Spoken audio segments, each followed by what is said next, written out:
¿Se ve la presentación? Ahora sí. Sí, señora. ¿Cuántos faltan? Ah.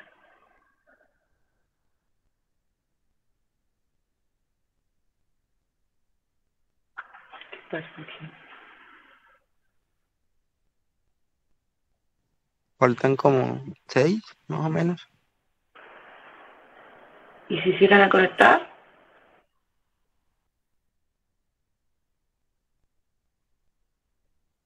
No sé, pero podemos iniciar, doctora. Bueno. Entonces hoy vamos a hablar de estenosis hipertrófica pilórica. ¿Me escuchan bien? Sí, señora. Bueno, así como la invaginación que hablamos en la clase anterior, sí, fue la última clase que vimos juntos, si mal no recuerdo. Esta es la patología obstructiva más frecuente en el periodo del recién nacido y del lactante en el primero a 2 meses máximo, ¿ok? Recuerden que la invaginación era la causa obstructiva y vascular más frecuente en el lactante, que tiene un pico entre los 3 y los 9 meses, pero que puede ocurrir desde el mes hasta los 2 años o como dice, hasta el día antes de cumplir los 2 años. ¿Ok? La primaria. Esta entonces se caracteriza por, como ustedes ven acá en la pantalla, el píloro, la parte muscular se pone tan gruesa que va a protruir, digámoslo así, hacia la luz, haciendo que ella se vaya estrechando, estrechando, hasta que llega un momento donde ya no va a permitir paso de la comida. ¿Ok? Hablamos un poquito de la... recordando cómo es la anatomía del estómago. Recuerden que tenemos esófago, unión gastroesofágica, tenemos el fundus, ¿ok? El cuerpo, que es donde está, digamos, la parte más prominente del órgano. Después tenemos un área que va, digamos, que se llama vestíbulo pilórico. De ahí empieza lo que es el antro y después ya vamos lo que es la unión píloro-duodenal. En esta zona, justo donde está el antro, es donde usualmente vamos a encontrar el engrosamiento de las fibras musculares, que es lo que nos va a producir la obstrucción del vaciamiento gástrico. ¿Por qué ocurre? Pues digamos que, o bueno, vamos a empezar hablando qué es. Entonces, la estenosis hipertrófica es la obstrucción de la luz pilórica, secundaria a la hipertrofia de las fibras musculares y que tiene una etiología multifactorial. ¿Ok? Hay varias hipótesis. Hablamos de la predisposición genética, ¿ok? Se habla de que si la mamá o el papá tuvo píloro, pues es probable que el hijo que tenga va a tener píloro también. O sea que hay una herencia directa. Está también asociada a unas variantes de unos losis, que ahí se los nombro. También hay factores asociados como, por ejemplo, el método de alimentación. El hecho de darle fórmula al paciente, sobre todo a estos niños que por prematuridad o por problema de asfixia o sepsis neonatal tienen que terminar en una UCI. Usualmente ellos siempre, como la mamá no está en las primeras horas disponibles, sobre todo si fue cesárea, si está en recuperación, no se puede mover, pues se le dificulta ir a la UCI a alimentar al bebé. Entonces, casi siempre, si no hay disponible en el banco de leche humana, pues tienen que usar fórmula.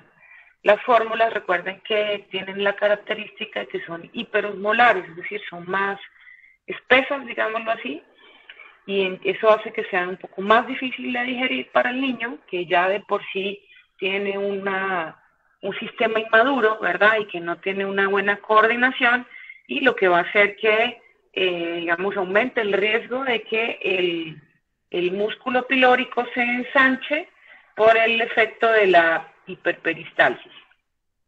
también está asociado a algunas variedades estacionales, exposición a algunos medicamentos como por ejemplo la eritromicina, porque ella tiene una, digamos, una capacidad es procinético, ¿sí? Aumenta el peristaltismo, la manipulación de pesticidas que pueden ser teratogénicos, ¿verdad? Aunque no se sabe muy bien la acción, pero bueno, están asociados. Algunos pacientes también, por el ejemplo de la UCI, que tienen no pueden comer o están sedados porque están intubados, o tienen un reflejo de succión muy lento, muy pobre, pues por toda su condición de base. Entonces se les pone sonda para alimentación. El hecho de que la sonda quede acá transpilórico, pues va a ser una estimulación para que este músculo se ponga más reactivo. Y digamos que lo más aceptado fisiopatológicamente se habla más que todo de los péptidos gastrointestinales, es decir, como sobre todo la hipersecreción de gastrina, deficiencia del óxido nítrico y pues excesiva sustancia P. Digamos que una combinación o la predominancia de alguno de estos puede también ser causa de que ese músculo se ponga más grande de lo normal.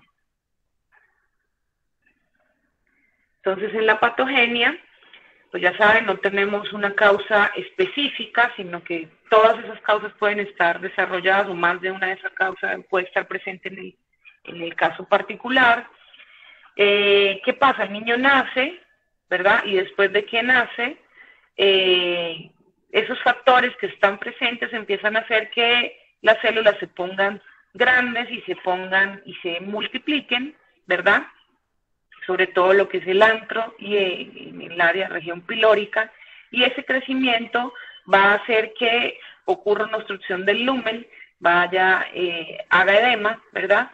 Y pues que ese edema o esa obstrucción distal va a hacer que el estómago tenga que luchar, ¿sí? Tenga que hacer una mayor contracción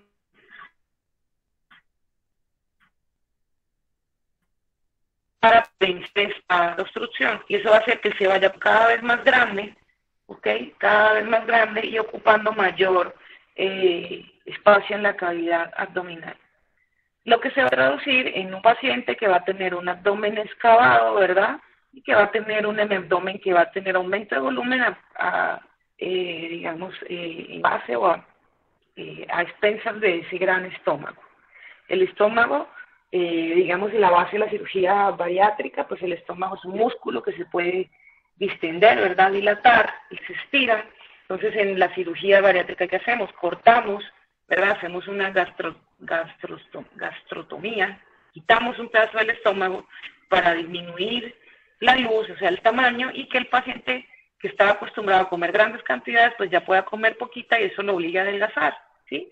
Entonces, ¿por qué lo comparo? Porque en este caso va a ser, digamos, que el estómago va a pasar lo mismo que una persona que se sobrealimenta, que una persona con problemas de sobrepeso o obesidad. Su capacidad gástrica aumenta y pues por lo tanto es capaz de comer grandes cantidades de comida sin problema, ¿ok? Entonces en el niño, ¿qué va a pasar? Pues él tiene un gran reservorio, pero el problema es que ese reservorio no tiene salida. Entonces al no tener salida, pues va a obligar a que tenga que salir por alguna parte y usualmente pues lo va a hacer de forma retrógrada, es decir, hacia arriba, ¿verdad? Hablando un poco de la epidemiología, pues está, digamos que la incidencia es alta, tenemos una tasa de 1 a 4 por cada 1000 nacidos vivos, que tiene un predominio en la raza caucásica, menor frecuencia en los niños de raza negra o raza o asiáticos. Digamos que los caucásicos pues tenemos mayor frecuencia de presentación o mayor riesgo de de tener una estenosis del píloro, y también al igual que las hernias inguinales o de la pared, al igual que la invaginación y al igual que la apendicitis, los hombres tienen una mayor proporción de presentación sido 4-1 con respecto a las niñas, ¿ok? Aparte de todo lo que hablamos, también hay otros factores de riesgo, como que la madre sea adolescente, ¿verdad? Esas edades extremas, pero extremas hacia abajo, o sea, muy joven, puede tener mayor riesgo que el niño tenga píloro, el paciente que sea el primogénito, sea el primer hijo, y digamos que antes, en las bibliografías anteriores, y digamos en algo de escuela, que siempre se hablaba de que el píloro ocurría siempre en una madre joven, primigesta y blanca. ¿Ok? Entonces, digamos que eso todavía se cumple, no 100% en todos los casos, pero es el riesgo de que si la mamá tuvo píloro y es su primer hijo, pues probablemente el primogénito tenga el mayor porcentaje de herencia. Y también hablan de patrones de alimentación materna, aunque eso no está muy bien definido. Entonces, el dibujo de este niño, entonces el típico niño blanco o trigueño, que va a tener vómitos que van a empezar a ser muy evidentes, ¿ok? Recuerden que siempre hay varias cosas que hay que tener en cuenta, sobre todo cuando son madres primerizas. Uno, que a veces la técnica de alimentación que usan no es buena, o sea, no tiene buen agarre, el niño traga mucho aire y eso le va a dificultar a él, o sea, o va a hacer que se llene mucho de aire y, digamos, se canse, o como se llena de aire, pues no va a poder seguir comiendo, pero no va a sentir la saciedad. Entonces va a estar un paciente irritable, que todavía va a querer comer, pero va a tener una sensación de llenura que no le permite. Por eso se hace tanto énfasis en las técnicas de agarre y técnicas para el amamantamiento, ¿ok? Entonces, estos niños tienen la característica que la mamá le va a decir, el niño empieza a presentar vómitos, que son los típicos buches, ¿verdad? El buche, o sea, que es una regurgitación, pero que es pequeña, ¿sí? Casi todos los niños hacen regurgitación, como esta, que va a ser del mismo color de la leche, o un poquito más oscura. Pero el problema es que esto va a ir aumentando, y ya de ser simplemente un buche se va a convertir, entre más el píloro se ponga más grueso, pues lo que era una escasa cantidad va a ir aumentando progresivamente. Y se dice que lo típico es que los buches empiecen entre las 2 semanas y ya al mes, ¿sí? O sea, ya entre las 2 semanas y el mes son 15 días. En esos 15 días la mamá va a ver la progresión en que el vómito era poquito y ahora va a ser abundante, tanto que incluso sale como un proyectil, ¿ok? Y es capaz de agarrar, o sea, y la cantidad pues es muy evidente, o sea, prácticamente él va a vomitar todo el tetero que se come y pues el paciente va a ser un niño que todo el tiempo va a estar irritable y va a tener hambre.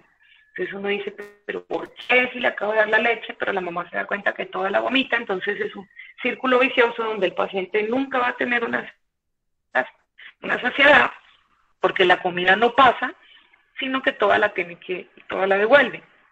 Entonces empieza a ser un ciclo vicioso en donde el niño no va a tener una progresión de peso esperada. ¿Cuánto aumenta el niño de peso? ¿Cuánto es el promedio esperado en los primeros 4 meses? ¿Aló? ¿Están ahí o están dormidos? 15 gramos por día, doctor. ¿Sí están dormidos? ¿Cuántos? Pero súmalo al mes. ¿Cuánto es el promedio que debe aumentar un recién nacido mensual en los primeros 4 a 6 meses?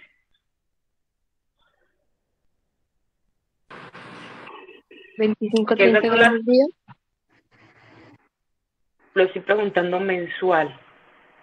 ¿Cuánto es para que usted... No, 1 kilo es mucho. Probablemente se aumenta 1 kilo en el primer mes. Gramos Son 500 miligramos. En algunas bibliografías hablaban de 400, pero es un promedio de 500 mensual que debería aumentar naturalmente un recién nacido en sus primeros 4 a 6 meses, ¿ok? Recuerden que el niño nace y la primera semana él va a perder unos gramos, que es porque va a perder su grasa magra, la grasita con la que él nace recubierto, y después de que tiene ese descenso, que es normal, es natural en todos los bebés recién nacidos, él después va a tener un aumento que va a ser progresivo y manteniéndose en el tiempo, ¿ok? Entonces estos pacientes tienen la característica que nacen con un peso, por ejemplo, nacieron de 2,5 kilos, y cuando empieza este cuadro, él alcanza a aumentar algo de peso en esas 2 primeras semanas, pero después que empiezan los vómitos y se hacen contundentes, al mes, cuando la señora o la mamá consulta, pues usted lo va a pesar y el niño probablemente va a pesar lo mismo o no va a tener la ganancia de peso esperada, es decir, 100, 200 gramos, no los 500 gramos, entre 400 o 500 que esperamos encontrar en ese paciente, ¿ok? Entonces, aquí también entramos en cómo calculamos la capacidad gástrica de un recién nacido. Busquen por ahí que ahí está una fórmula.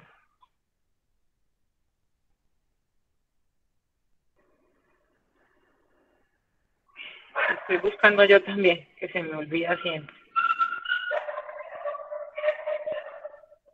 Entonces, ¿cómo la calculamos? El peso en gramos menos 3 dividido entre 100. Entonces, el peso en gramos menos 3 y dividido entre 100. Entonces, si el niño pesa en gramos, ¿verdad? Pesa 2,000 gramos, menos 3, entonces sería 1997. Y entre 100, pues corro la coma, ¿verdad? Entonces serían 19.97, es decir, este paciente tiene la capacidad de 20 cc por toma de alimentación. Entonces, a veces puede ocurrir que los vómitos sean porque la madre, por ser primeriza y por falta de experiencia, sobrealimenta al paciente, le meta más de una onza. Recuerden que una onza son 30 cc. Entonces este recién nacido de 2,000 gramos, de 2 kilos, no puede, su capacidad estomacal no tolera más de 20 cc por toma, es decir, cada 2 a 3 horas lo máximo que se puede consumir son 20 cc. Entonces muchas mamás, sobre todo cuando se da lactancia, pues uno no puede medir cuánto se está tomando el niño. Entonces ahí es donde viene la sobrealimentación. Si el niño se come una teta completa de la mamá y resulta que esta teta representaba más de una onza, si son unas buenas productoras de leche. Entonces eso va a hacer que, pues por supuesto, él quede sobredistendido, lleno, y pues que al momento que usted empiece a sacarle los gases, a movilizarlo, pues él regurgite, ¿verdad? Eso es normal, eso es natural. El problema es que pues ya sabemos que, bueno, tiene una sobrealimentación o una mala técnica y está comiendo más aire que teta. Eso es digamos, de las primeras cosas que uno tiene que descartar como médico general cuando la mamá consulte por vómitos. Ahora yo ya descarté que no está sobrepasando su capacidad gástrica, que tiene una buena técnica de alimentación, entonces ahí yo sí puedo empezar a definir si esos vómitos son en realidad por un problema obstructivo a nivel del píloro, ¿ok? Entonces es importante que se acuerden de la capacidad gástrica. Perdón, me da una G. Capacidad gástrica. Acá, capacidad gástrica. ¿Ok? Siempre, esto no es un píloro, ¿verdad? El píloro no es bilioso. ¿Por qué no es bilioso? Porque anatómicamente la obstrucción está por arriba de donde está la desembocadura de la vía biliar, o sea, por donde salen las sales biliares. Entonces no puede teñir lo que viene del estómago, ¿verdad? Entonces por eso son vómitos que son blanquecinos y esto es característico de la enfermedad. Vómitos blanquecinos progresivos y que se llegan a convertir incluso en unos vómitos que son en proyectil. Si alguno vio la película de El Exorcista, ¿sí? la de Linda Blair. ¿Se acuerdan del exorcista? Cómo salían esos vómitos, como un proyectil y le caía bueno, la película es un poquito viejita para ustedes, para su generación, pero igual la pasan por televisión de vez en cuando al que le gustan las películas de terror. Entonces era, digamos, es un clásico por la forma en que ponen los vómitos en la niña, ¿sí? Entonces prácticamente sale un chorro de vómito disparado casi que hasta la pared. Entonces en estos pacientes los vómitos también van a ser así. Llega un momento en que el estómago está tan reactivo y tan lleno que el músculo va a tener mucha fuerza para devolver la comida porque él ya está engrosado también de tanto, digamos, ser reservorio de la comida. En algunos niños incluso puede haber ya algo de gastritis, por tanto tiempo que pasa la comida en ese estómago, empieza pues a lesionar la mucosa y puede que haya ciertos contenido en borra de café, que entonces eso ya me indica que el cuadro está ya muy avanzado, ¿ok? Y al examen físico, ¿qué es lo primero que uno tiene que evaluar? Pues es un paciente que viene vomitando, ¿verdad? Pues obviamente va a tener algún grado de deshidratación, que puede ir de leve a moderado o severo, ¿ok? Ahí les puse los signos de deshidratación, que si el niño no orina, o la orina es muy oscura y es escasa, o llora pero no tiene lágrimas, vamos a ver unos labios secos y unas manos y unos pies fríos, ¿verdad? En ese leve. Pero cuando ya la deshidratación es grave, los ojos van a estar hundidos, vamos a ver un paciente letárgico, como son recién nacidos van a tener algo de ictericia, la fontanela hundida, ¿verdad? La pérdida de peso que es evidente, va a tener un signo del pliegue positivo, o sea, usted le estira la pielecita y eso se demora en volverse a estirar normal, así como los viejitos. Y puede incluso ya haber alteraciones neurológicas como contracciones musculares involuntarias que tienen que ver con las alteraciones electrolíticas en el niño. Entonces,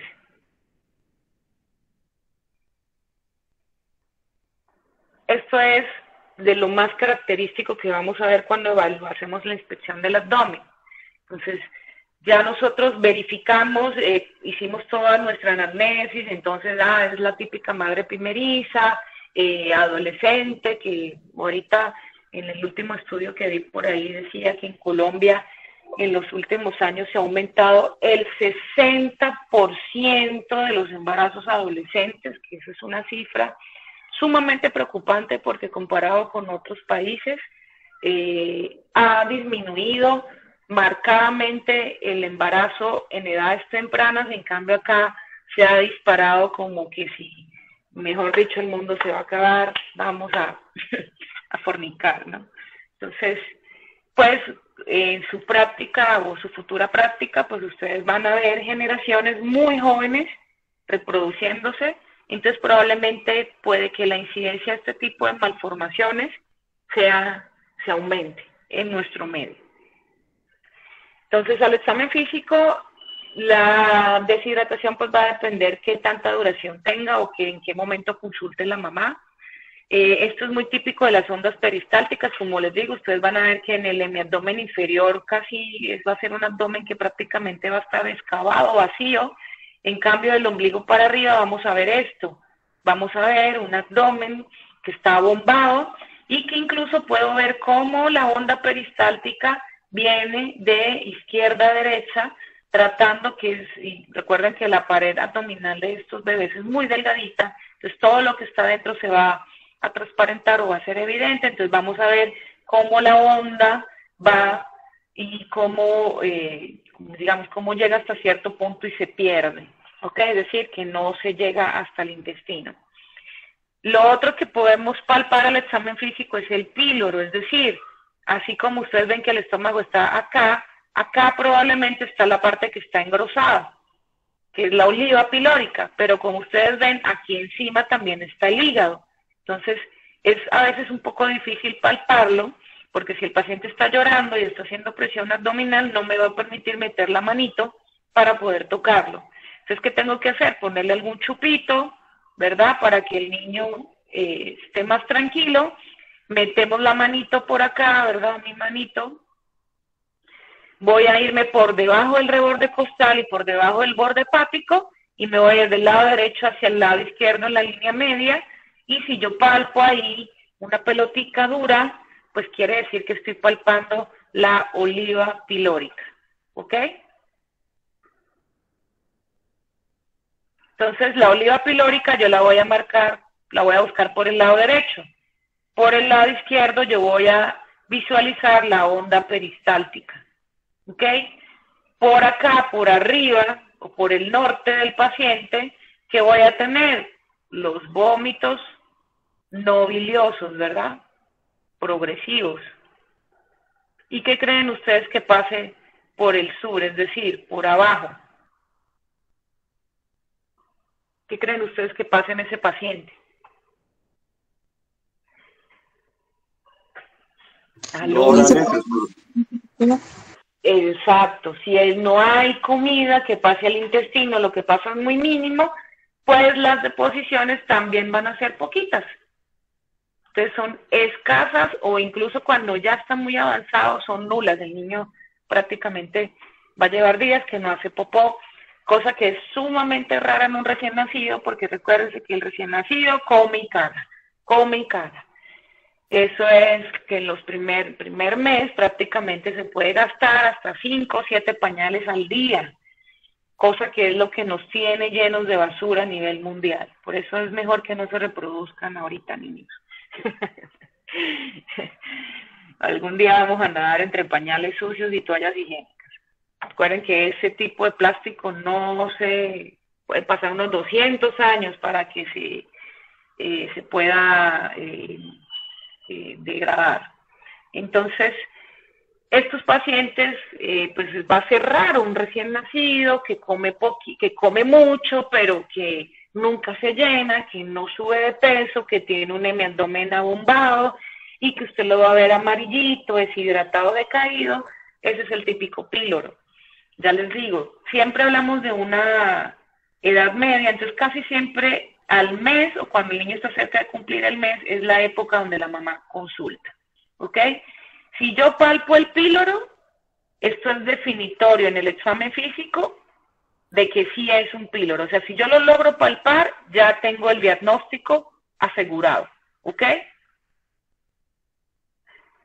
Por supuesto con todo el resto que hemos hablado, pero si yo lo palpo, ya eso es patognomónico, digámoslo así, ya yo puedo asegurar que ese niño tiene un píloro.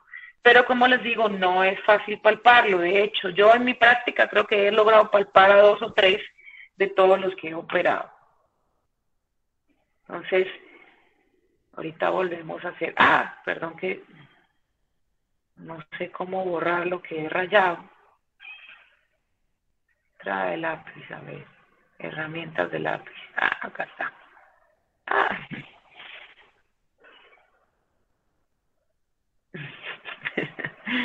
Perdón que a veces me come la...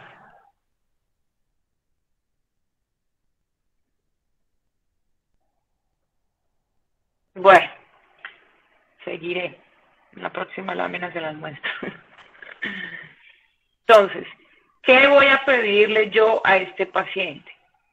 ¿Qué pasa cuando uno vomita? Pierde. ¿Qué electrolitos se pierden?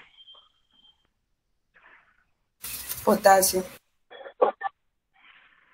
Recuerda que el potasio en mayor parte está intracelular. HCl, doctora, hidrógeno, cicloro. Exactamente. Y acuérdense que el agua que perdemos, el agua con el ácido clorhídrico que botamos, que estamos perdiendo, se acompaña de sodio. Entonces esos niños van a tener hiponatremia e hipocloremia. Pero esa hipocloremia va a producir, o esos vómitos acelerados van a producir una alcalosis. Entonces estos pacientes van a tener la particularidad que van a estar deshidratados, y cuando usted, un paciente que está letárgico, deshidratado, taquicárdico, taquimédico, ¿qué es lo que uno debería hacer, digamos, en la urgencia para saber cómo está su medio interno? Son unos gases arteriales. Entonces, en esta patología es obligatorio, es mandatorio, es necesario, es indispensable que usted haga unos gases arteriales, porque casi todos esos niños, como tienen esos vómitos crónicos, van a tener alcalosis, y la alcalosis es hipoclorémica. Esto es pregunta de examen. Alcalosis hipoclorémica, ¿ok? Va a perder mucho cloro que va acompañado con el hidrógeno que se produce normalmente en la mucosa gástrica, ¿ok? Entonces, estos niños, digamos, esto no es ninguna urgencia, para nada. Estos pacientes, yo primero tengo que compensar su parte metabólica para yo poderlos llevar a cirugía, porque si no, se pueden quedar en la cirugía, ¿ok? Recuerden que son recién nacidos y que aparte tienen desnutrición y que aparte tienen alteraciones hidroelectrolíticas. Entonces, si yo me llevo y le empiezo a meter anestésicos y lo opero así, pues probablemente no se va a poder extubar, va a ser una acidosis compensatoria más elevada, va a tener hipercapnia y pues se puede incluso hasta morir. Entonces, esto no es una urgencia, no tengo por qué estar remitiendo a ese paciente a medianoche si estoy en Saravena como una urgencia vital porque es un píloro, para nada. Usted lo que tiene que hacer, uno, definir si es o no es. Que si por clínica no está muy concreto, puede compensar pidiendo un cuadro hemático, pidiendo una PCR, pidiendo bilirrubina, pidiendo la función renal, porque si está deshidratado tengo que ver cómo está la creatinina, ¿verdad? No estoy haciendo una insuficiencia renal prerrenal, cómo están los electrolitos, porque sé que está perdiendo muchos en el vómito, gases arteriales que son lo que me va a definir si está en alcalosis o si está en acidosis ese paciente, un parcial de orina, porque recuerden que si este niño está en esa condición, uno en los recién nacidos no puede definir si es una infección urinaria que está haciendo sepsis. Todas las infecciones van a ser con síntomas inespecíficos, por lo cual yo tengo que descartar también si el problema no es una malformación, sino que está haciendo, o es una malformación pero de la vía urinaria. La rayos X en suspensión es la primera, digamos, estudio de imagen que vamos nosotros a realizar y vemos esta imagen característica. Vean ustedes un estómago que prácticamente ocupa toda la cavidad y uno no ve intestino, no ve más aire. Esto es típico del píloro, típico. Es muy frecuente, o sea, es raro una rayos X en la que uno vea algo diferente, porque es que llega un momento en que prácticamente la obstrucción es casi que del 100%. O sea, hay un momento que el niño ya prácticamente nada de lo que come lo está absorbiendo, todo lo está devolviendo por arriba, ¿ok? Entonces, es, digamos, de los estudios de apoyo que podemos realizar. Pero ¿cuál es el que hace, o digamos, el gol estándar para hacer el diagnóstico? Es el eco, ¿ok? Gol estándar. Siempre para cada patología hay algún estudio que es el que tiene más sensibilidad y más especificidad para la enfermedad. Entonces, lo que tenemos que recordar es por patología cuál es el estudio que yo debo indicar para salir de la duda o poder hacer el diagnóstico preciso. Y si la ecografía me arroja unas medidas que ya las vamos a nombrar, que son dudosas o que están en el límite, es cuando yo debo recurrir, ¡ya! ¡Deje quieto ya! Perdón, es que la perra molesta al gatico y me lo tiene calvo de estarlo mordiendo. Perdón, para que se despierten ustedes también.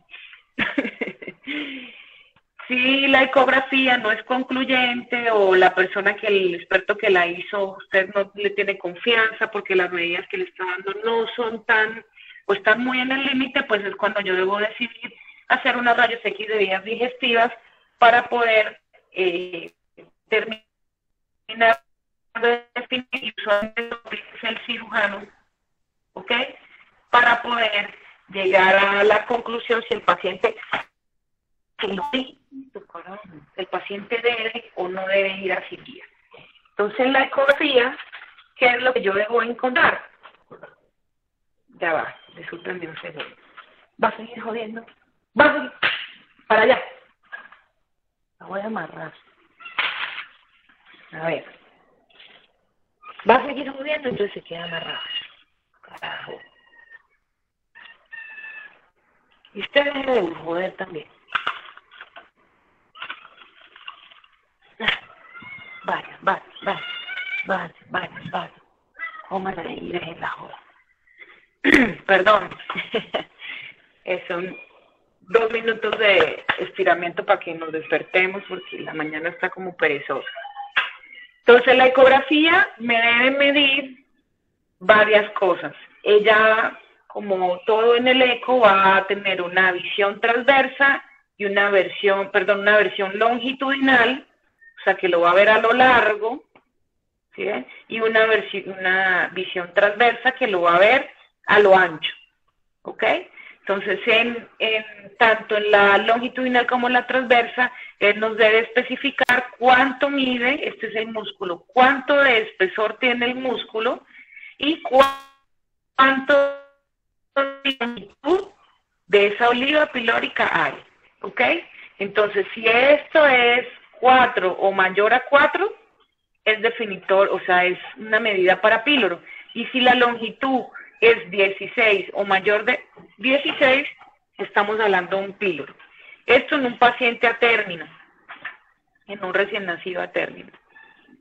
En un pretérmino puede estar entre 3 e incluso entre 14 la longitud, ¿ok? Entonces, y lo usual es que el ecografista me imprima la imagen para que yo pueda observar dónde está ubicado, cómo está ubicado y que lo que él está midiendo es certero. ¿Ok? Entonces recuerden estas medidas porque también son preguntas de examen. Espesor del músculo y longitud del píloro. Para que las recuerden para el futuro, cuando ustedes estén de repente solitos, o estén por ejemplo, si van a hacer pediatría, o si van a trabajar en un área pediátrica cuando estén de médicos generales, pues para que recuerden que, aunque la pediatría es parte médica como la medicina interna, pues se acompaña mucho, digamos que la cirugía pediátrica está mucho más presente en las patologías pediátricas, sobre todo en los recién nacidos. ¿Okay? Cuando suponiendo que él me dice, ay, que el niño está a término, pero mide 3 y este mide 14, entonces uno dice, pues están como grandecitos, igual para ser a término y en el contexto unos vómitos, pero a veces pasa que el niño, a pesar de que tiene los vómitos, ha ganado algo de peso, la pérdida de peso no ha sido tan evidente, entonces ahí uno dice, ¿será o no será un píloro? Es donde yo tengo que hacer esto que se llama rayos X de vías digestivas. ¿Cómo lo hago? Voy a usar contraste que sea hidrosoluble, ¿ok? Es decir, que tenga iones, que permita que se absorba, porque si el niño vomita no se le vaya a ir para el pulmón y empeoremos la situación del paciente. Entonces, yo lo que voy a hacer es que le voy a dar un trago de contraste, voy a ver cómo el contraste pasa del esófago. Esta puntica es característica por el efecto que hace la unión gastroesofágica. Voy a ver cómo se llena el píloro, ¿verdad? El estómago.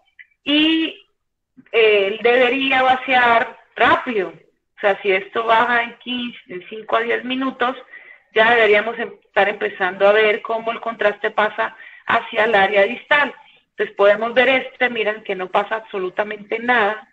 O podemos ver esta imagen que pasa y la escasa luz que tiene se pinta y se va a hacer esta imagen como, si ustedes ven aquí, parece una manzana mordida, o si usted lo ve de lado, pareciera que aquí mete un hombro, o algunas veces se pinta un lado y otro lado que pareciera un riel de un tren.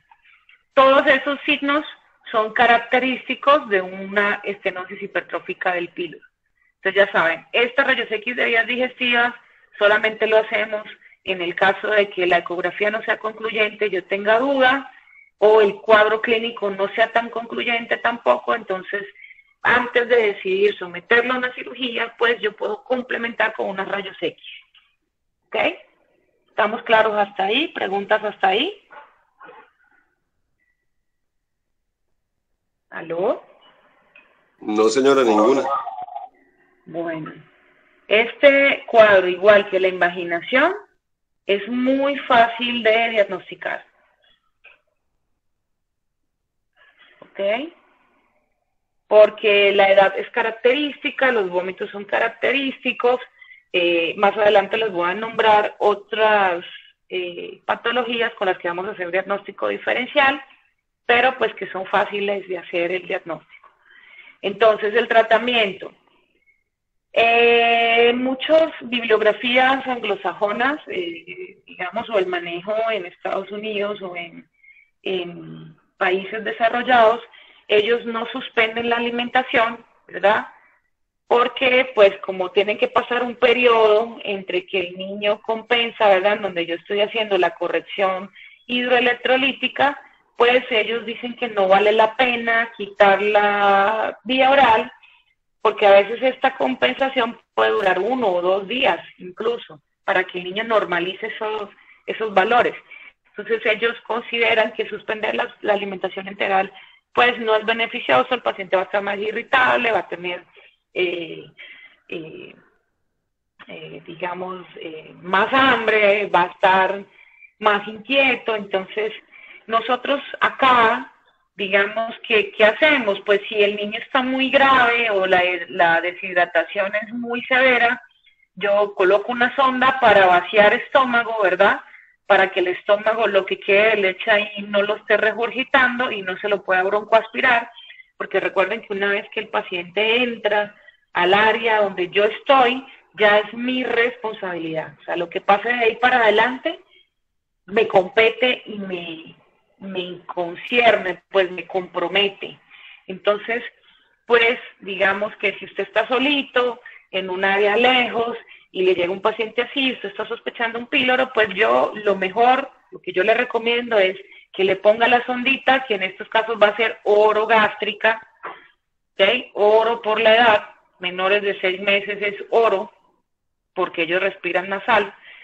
Entonces, vaciar y así usted ve qué es lo que tiene el estómago. Entonces usted verifica, no, eso es como una leche cortada, no es bilioso, entonces eso me suma un punto más a que probablemente el problema está en el píloro, ¿ok?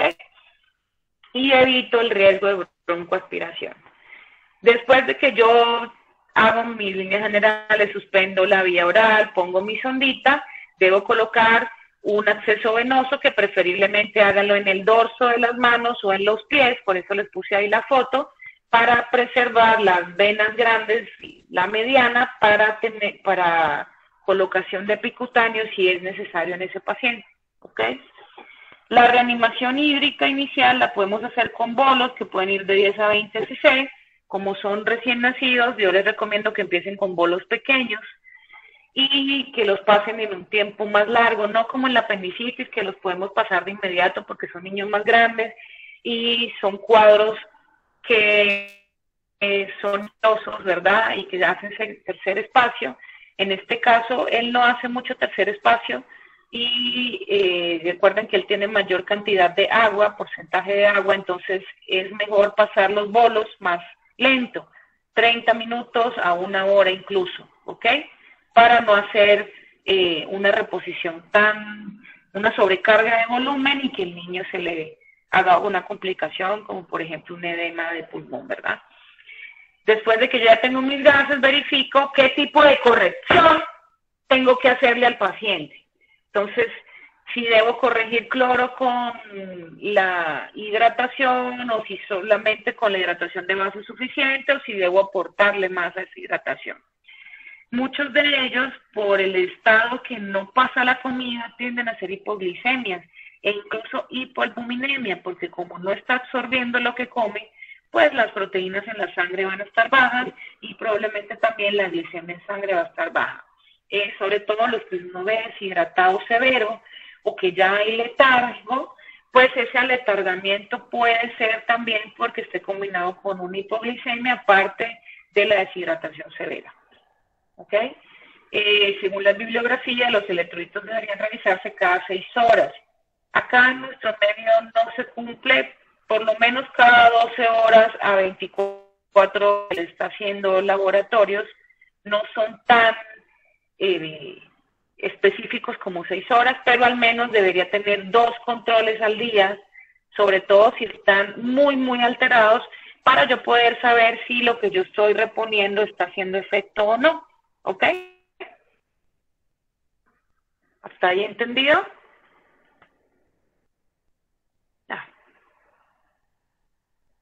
El tratamiento, pues el tratamiento principal es médico, ¿ok? Ya saben. Es más, ese paciente puede durar días comiendo con sondita, con su hidratación parenteral o con su corrección de líquidos, hasta que veamos que está en las mejores condiciones. No es necesario salir corriendo en estos casos, para nada. Todas las patologías yo creo que es la que menos necesidad de operar de urgencia hay. Entonces el niño llegó en la noche, usted lo compensó, al otro día si usted ve que los electrolitos todavía no están, pues puede esperar un día más y ya a las 48 horas de ingreso, si todo está perfecto, pues yo programo la cirugía en la mañana y lo paso temprano para operarlo, ¿ok? ¿Qué técnica? Entonces, cuando ya yo logré que médicamente el niño esté compensado y listo, pues me voy a ir a mi tratamiento quirúrgico y vamos a hablar de esta técnica que tiene más de 100 años de que ese doctor Ramsay la propuso, la ideó, se hizo algunas modificaciones muy pequeñas, pero en sí la base del tratamiento quirúrgico, pues el base de la cirugía es la misma. ¿Y en qué consiste? En hacer una piloromiotomía, es decir, cortar los músculos del píloro. Eso es lo que tomía es corte, el niño es músculo, el píloro es la zona. Entonces, ¿qué voy a hacer? Yo, si podemos hacer una técnica abierta o laparoscópica. Digamos que en lo personal no he tenido experiencia haciendo píloros laparoscópicos todavía, prefiero hacer la técnica abierta. Entonces vamos a hacer una incisión en omega, es decir, este es el ombligo del niño, entonces yo voy a hacer una incisión por arriba, ¿ok? La puedo hacer circunferencial y ¿cómo es? Si necesito abrir un poco más del espacio, pues hago la omega completa. Usualmente, como está sobre el ombligo, esta herida suele quedar metida prácticamente en la cicatriz, es decir, que estéticamente queda bonito para después.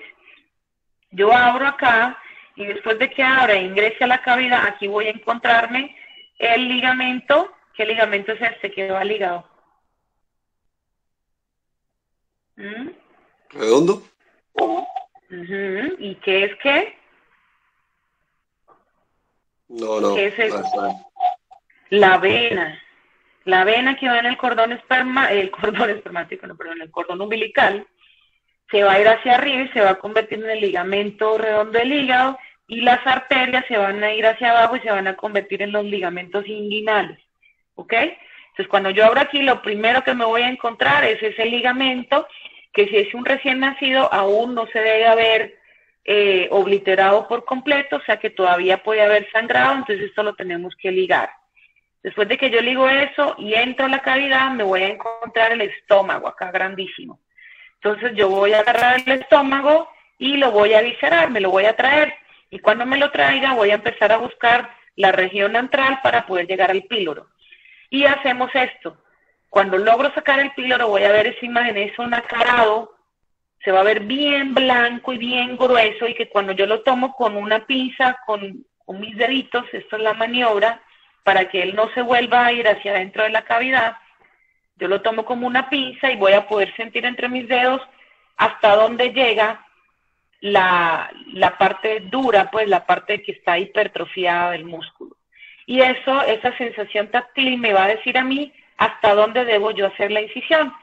Yo debo hacer la incisión en esta zona que se ve más blanquecina, que hay muy poco vasito, ¿verdad? Y debo irme desde el extremo donde termina, o sea, donde vamos hacia el duodeno, hacia el extremo donde ya nos unimos con la mucosa gástrica.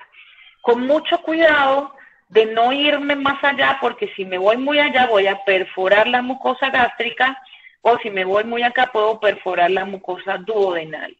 Y que se ocurra eso, aumenta dramáticamente el riesgo de mortalidad en el paciente, ¿ok?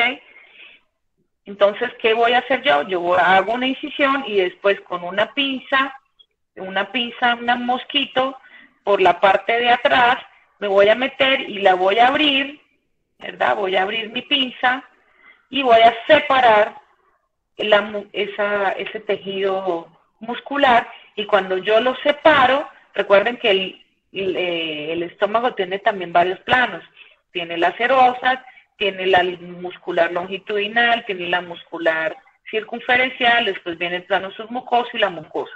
Entonces yo aquí voy a cortar solamente el plano muscular, longitudinal y circular, y cuando yo lo separo, ¿verdad?, ¿qué va a hacer? La mucosa, que es eso blanquito que se ve ahí, la mucosa se va a eviscerar, se va a evertir, o sea, se va a salir. Cuando uno separa el músculo, uno ve cómo la mucosa se empieza a protruir. Entonces, lo que debo hacer es separar completamente las fibras para que la mucosa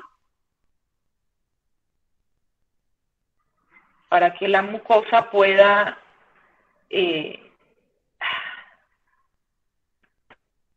no entiendo por qué no borrar todo. Eso, excelente, eso era lo que quería.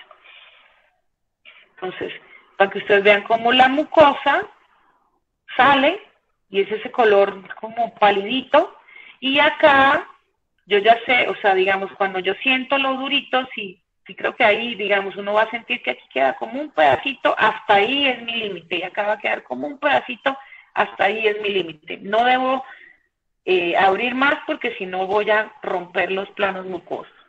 Y después de eso, no hago más nada.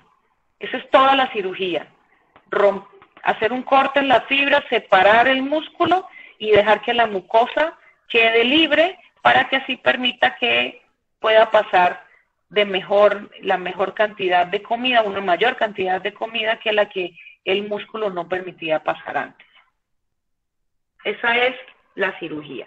Acá entonces les pongo un esquema. Entonces vean, todo esto es el músculo, ¿verdad? Entonces si yo lo veo desde afuera, aquí van a estar mis deditos, ¿verdad? Yo voy a estar haciéndole presión aquí para mantenerlo, entonces lo que voy a hacer es un corte acá, de lo rosado, vean, que el rosado es el músculo. Y después lo voy a separar, entonces lo que es la mucosa se va a protruir, y ya cuando ella protruye, pues aumenta de una vez el diámetro intraluminal y eso va a permitir que la comida fluya, ¿ok? Aquí hay una venita que se llama la vena de Mayo, que también nos sirve como referencia para saber hasta dónde hacer el corte, ¿ok?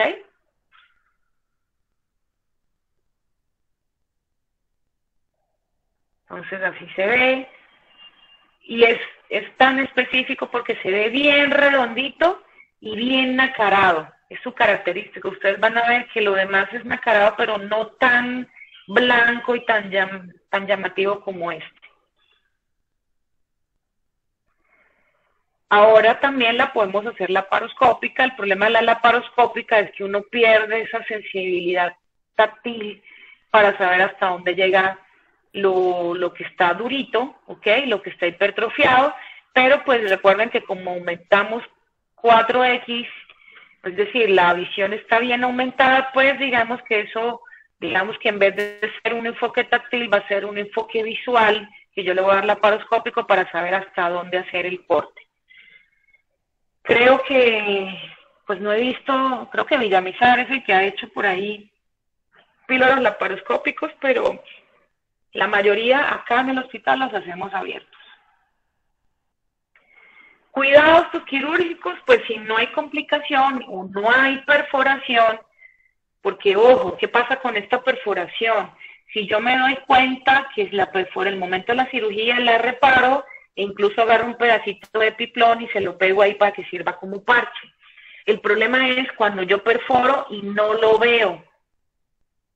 No lo veo. Si no lo veo, pues el paciente va a tener una evolución muy tórpida y cuando usted lo alimente, pues se va a distender y se va a hacer una peritonitis bestial, y la mayoría de veces cuando pasa una perforación inadvertida, terminan en muerte estos niños.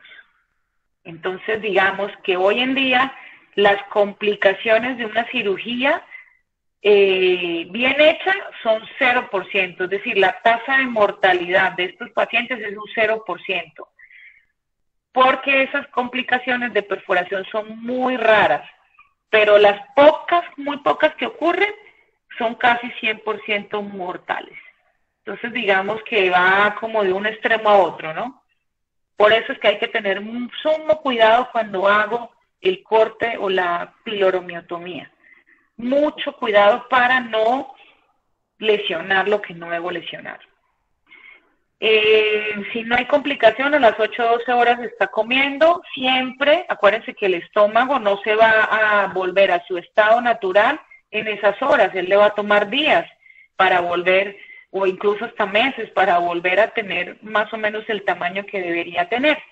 Entonces, y va a tener todavía el plano mucoso engrosado, entonces tienden a vomitar los primeros 2 días, pero que ya no son vómitos en proyectil, sino son vómitos escasos que van a ir disminuyendo con el tiempo. Una vez que el niño tolere, puedo pasarle todo el manejo oral, o sea, acetaminofén, y a las 24 horas se están yendo para su casa si ya no hay ninguna otra complicación o si no se infectó y nada de eso, ¿ok? Otros que podemos ver es que se infecte la herida, que es muy raro. Hernia incisional, es decir, cuando hay otros abordajes que no son por el ombligo en omega, sino que lo hacen acá arribita. Entonces, esos que hacen arribita tienden a hacer hernia incisional, ¿ok? O lo que también llamamos edentración, es decir, la aponeurosis se abre y permite que pues por ahí protruya el contenido abdominal. Que haya una emesis posoperatoria prolongada, y eso se relaciona con una miotomía incompleta, es decir, que yo no separé bien, sino que quedaron algunas fibritas de músculo ahí, todavía ahorcando la mucosa. Entonces esos pacientes pues los vómitos van a seguir, y pues ahí es donde yo tengo que plantear si tengo que reintervenir, y pues la lesión duodenal.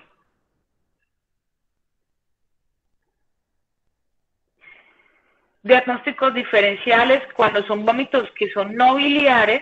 Sobrealimentación es una de las primeras, el reflujo gastroesofágico. Recuerden que todos los recién nacidos, y sobre todo si son pretérminos, la inmadurez es más marcada de su sistema digestivo, entonces todos van a tener un grado de reflujo. Lo importante es que ese reflujo no se convierta en una enfermedad por reflujo, es decir, que él vomita más de lo que él come, no aumenta de peso, broncoaspiras, infecciones respiratorias, hay que estarlo hospitalizando a cada rato. Entonces eso es lo que llamamos una enfermedad por reflujo. Si el niño hay niños que hacen espasmos pilóricos, y hace que el espasmo, sobre todo en los pretérminos extremos, esos espasmos, entonces el vaciamiento gástrico es lento y puede confundirse o llegar a pensarse en algún momento que se trate de un píloro. Y lo otro es un problema, una infección o enfermedad del sistema nervioso central, por ejemplo, que el niño tenga algún tipo de hidrocefalea obstructiva, que haga que aumente la presión en los ventrículos. Eso puede provocarle vómitos en proyectil, y pues si está en esa edad, pues puede confundirse con un píloro. En cuanto a anomalías anatómicas, okay, estamos hablando nosotros de cosas funcionales, malformaciones o digamos causas que pueden producir esos vómitos, que hay una membrana en el antro pilórico, que es sumamente raro, y usualmente las alteraciones en el píloro, por ejemplo, una atresia del píloro, o sea, es decir, que no hay comunicación entre el píloro y el duodeno, se acompaña de una enfermedad que es la ampollosa, se me olvidó el nombre, dermatitis ampollosa o dermatitis, estos niños que tienen una alteración en toda la epidermis, y usualmente las atresias pilóricas son raras porque se acompañan de enfermedad ampollosa y no sobreviven. sea, los niños nacen pero fallecen a las horas o a los pocos días. Complicación del píloro del estómago también es sumamente raro, algún tumor congénito del estómago que también es sumamente raro. Yo tuve uno y era una cosa redonda que estaba comprimiendo el estómago, parecía que era un gemelo que se quedó pues una duplica, o sea, un gemelo que se quedó dentro del otro gemelo, digámoslo así. O que haya algún otro tipo de compresión gástrica extrínseca, como por ejemplo algún tipo de malrotación intestinal, aunque las bandas de la usualmente van desde el duodeno hacia abajo, pero bueno, pues en medicina nunca nada es como lo pensamos. Entonces ahí hablamos de lo que les hablaba de la ventaja cosmética. Entonces miren, este niño se ingresó por el glúteo, vean que prácticamente ni se nota la incisión. Y acá les puse un abordaje diagnóstico, un neonato no está obstruido, sí, o sea, no tiene síntomas de obstrucción intestinal, pero tiene síntomas gastrointestinales.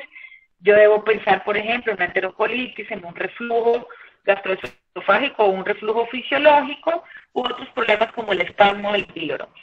Si no tiene síntomas gastrointestinales, puede empezar en una enfermedad del sistema nervioso central o renal, o una sepsis, o un problema metabólico, ¿verdad? Si el paciente tiene síntomas de obstrucción intestinal, pues yo lo que debo pensar, si hay una atresia intestinal o una estenosis, si está mal rotado, si hay un hilio meconial, que esto está relacionado con fibrosis quística, porque el meconio es tan espeso que produce que se quede ahí paralizado y haga un hilio, una enfermedad de Hirschsprung u otras displasias neuroentéricas que también puede producir esa clínica de obstrucción. Bueno, ¿preguntas o dudas? ¿Aló? ¿Aló? Bueno. Aquí estamos, doctora. Están muy dormidos. Y 23 nada más. Yo sé, muchachos, que a veces algunos especialistas se quejan que porque los internos no llegan temprano. Pero recuerden que ustedes están en formación y estas clases teóricas que uno hace el esfuerzo de explicarle, de darle tips para que ustedes recuerden, son importantes. Que el especialista, como el doctor Corona, se queje que el interno no llega temprano porque él le fastidia y tiene que hacer la revista un poquito más tarde, o no tiene esclavos que le escriban y le hagan todas las notas, y no es para hablar mal de nadie, ¿ok?, sino para especificar. Eso no es problema de ustedes. O sea, ustedes no tienen por qué sacrificar sus clases teóricas, que probablemente este tema más nunca en su vida lo van a volver a tratar, por ir a una rotación en donde más que todo es secretariado, ¿ok? Entonces no estoy de acuerdo. Eso sí, por favor, cuando salgan de la clase, traten de irse de una vez a la rotación, pasen ronda y después de la ronda sí se sientan a comer, a desayunar con calma. Salgan primero del trabajo y después sí se sientan a comer, porque muchos de ustedes, algunos grupos llegan temprano y los otros no se los encuentra, ya en Emilia desayunando, hablando cháchara, entonces después no quieren que los regañen. Entonces traten de cumplir la rotación, de cumplir la clase, y llévense un snack por ahí, unas galletitas si tienen mucha hambre, pero entonces desayunen un poquito más tarde para que no lleguen tarde a la rotación y así los especialistas no se estén quejando. Recomendación que les doy. A veces también uno desayuna tan temprano que a las 9 de la mañana ya vuelve a tener hambre. Entonces, digamos que es como para ir adaptándonos, porque de aquí en adelante toda nuestra vida es madrugar, estar, llegar temprano. Entonces, es un fastidio, sí, pero bueno, es lo que nos toca. Entonces, pues, digamos, acostúmbrense a tener un snack en la mañana y desayunar un poquito más tarde para que lleguen a la rotación. Bueno, si no es más y no tienen dudas, pues los dejo. Que tengan buen día. Yo también me voy a cirugía. Hasta luego. Nos vemos entonces allá en cirugía, pues. Gracias, doctora, por la clase. Hasta Doctora. luego. Muchas gracias, doc. Bueno, a la orden. Hasta luego. Gracias, doctora, que pase buen día. Igual.